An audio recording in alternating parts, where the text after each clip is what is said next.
Okay, guys. So, this is the second part of the video with the lab relating distance and apparent motion. So, on the back of your sheet or the top of your second sheet, you should see this data table. Okay? It has in the first column planets A, B, and C. In the second column, you see the actual distance moved, which is 10 centimeters for all of them. We actually moved them 10 centimeters to the left, being careful to be parallel to the wall. The apparent distance moved is how much we actually measured from the far right of our paper to the dot that we made. So from the far right to dot A, it was 52.3 centimeters. From dot B to the far right of our paper, it was 18.3 centimeters. And for planet C, it was 12.5 centimeters. Okay, so that is the data that you need to put in your data table and use for your calculations. All right. So for 7, 8, and 9, I think you will have no problems with those questions. For number 10, I would like you to give me that information using the terminology direct or indirect relationship. Now, if you forget what that means, I have a quick little tutorial for you here. Okay, for number 10, how does the distance of an observer, that should be from, an object affect the apparent motion of the object as seen by the observer? So in Birch World, a direct relationship means that both arrows go the same way. So they're both either going to go up or they're both going to go down. Okay, so like this. They're both going to go up or they're both going to go down. An indirect relationship, one arrow goes up and one arrow goes down. Remember, these are Birchisms. You're going to have to figure out these arrows on your own. So here's my first example. Let's say I want to know the relationship between studying and grades. So you can do it either way. We can say if we study more or if we study less. Let's say if we study more, what happens to our grades? Generally, they go up. You could also do the opposite. If we study less, what happens to our grades? They generally go down. Because the arrows both go the same way, that is a direct relationship. Okay? Let's look at another one. Let's look at, I messed up there. I wanted to put temperature first. Let's say we want to know what the relationship is between outside temperature and coat wearing. So again, you can start with the arrow going up or going down. So let's make this one go up. So as the temperature goes up, generally the number of people wearing coats goes down. And we could have done it the other way. As the temperature goes down, the number of people wearing coats goes up.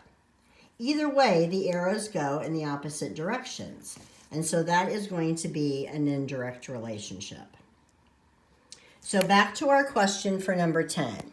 The question says, how does the distance of an observer from an object affect the apparent motion? So, your two relationships are going to be distance and apparent motion. Okay, distance and apparent motion.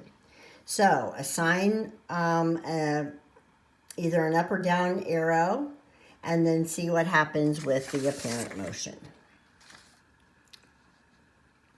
Number 11, I think that you should be okay.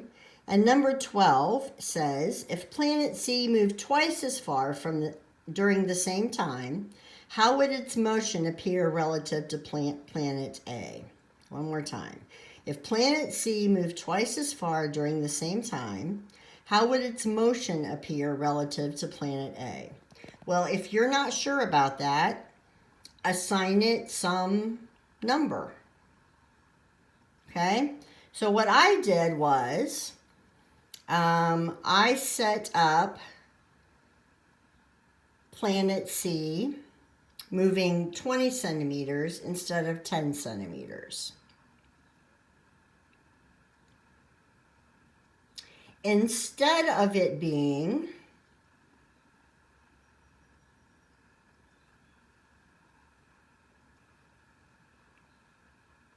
okay, let me think here a minute. Okay, so it's actual distance. If we were going to put it up here into the data table, the actual distance moved would have been 20 centimeters. Okay, it asks, what if it moved twice as far? So I actually moved it 20 centimeters.